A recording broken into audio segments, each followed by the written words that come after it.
तर आज सामनातून सुद्धा पुण्यातल्या रेव पार्टी प्रकरणावर मंत्री गिरीश महाजनांवर टीका करण्यात आली आहे। पाहूया आपण सामनात नेमकं काय म्हटलेलं आहे। भाजप हीच एक रेव पार्टी बनली आहे। रेव पार्टीचे सूत्रधार गिरीश महाजन आहेत।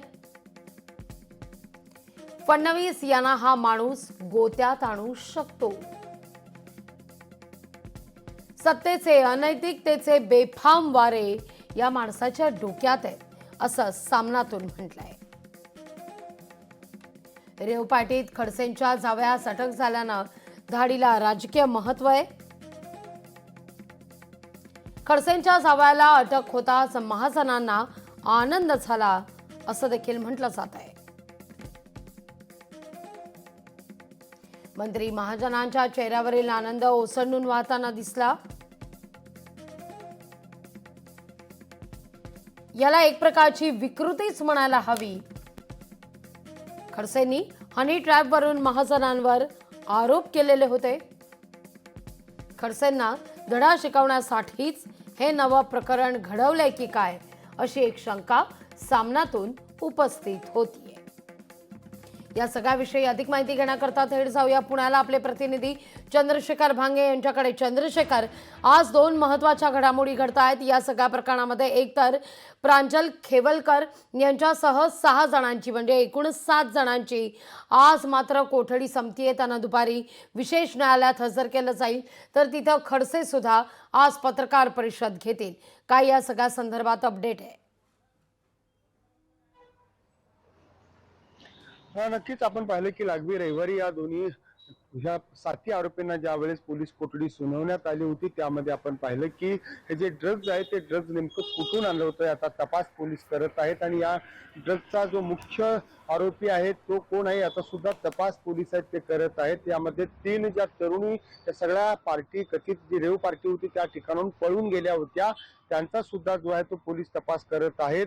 एकंदरीत या सगळ्या आरोपींची आज पोलीस कोठडी संपल्यानंतर पुण्यातील शिवाजीनगरच्या विशेष न्यायालयामध्ये त्यांना हजर केलं जाणार आहे। खरं तर अधिकची पोलीस कोठडी जी आहे ती या आरोपींची वाढवून घेण्याची जी माहिती आहे ती समोर येत आहे। एकूणच 3.25 ग्रॅम जे आहे ते ड्रग्ज पुणे पोलिसांना मिळालेलं आहे। हे ड्रग्ज नेमकं कुठून आणलं होतं, याचे धागेदोरे परराज्यात आहेत का, याचा सुद्धा तपास जो आहे तो पोलीस सध्या करताना दिसत आहेत। या सगळ्या याच्यामध्ये जर आपण पाहिलं तर पोपटानी नावाचा जो आरोपी आहे तो क्रिप्टो करन्सी आणि हवालामध्ये मुख्य आरोपी आहे। हा पोपटानी गेल्या महिन्याभरापूर्वीच जो आहे तो खडसेचे जावई जे आहेत प्रांजल खेवलकर यांच्या संपर्कात आला होता। खरं तर हा पोपटानी या सगळ्या रेव पार्टीचा मुख्य सूत्रधार असल्याची माहिती सुद्धा समोर येत आहे। एकंदरीत आपण पाहिलं तर या पोपटानीच्या विरोधामध्ये कोंढवा पोलिसांमध्ये वेगवेगळ्या स्वरूपाचे गंभीर गुन्हे जे आहेत त्यावरती दाखल आहेत।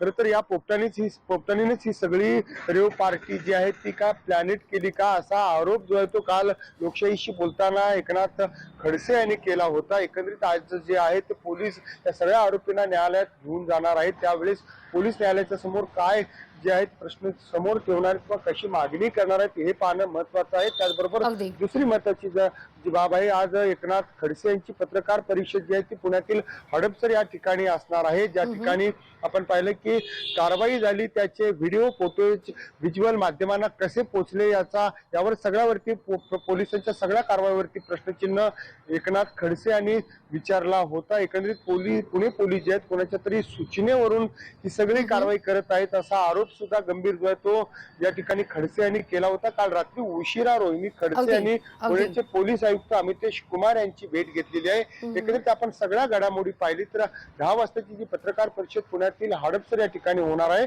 त्याकडे सुद्धा आपलं लक्ष असणार आहे। लागवी अगदी चंद्रशेखर, तुर्तास धन्यवाद तुम्ही दिलेल्या एकूणाचा सविस्तर माहिती का। लोकशाही मराठी ऐका, पहा, जागरूक रहा।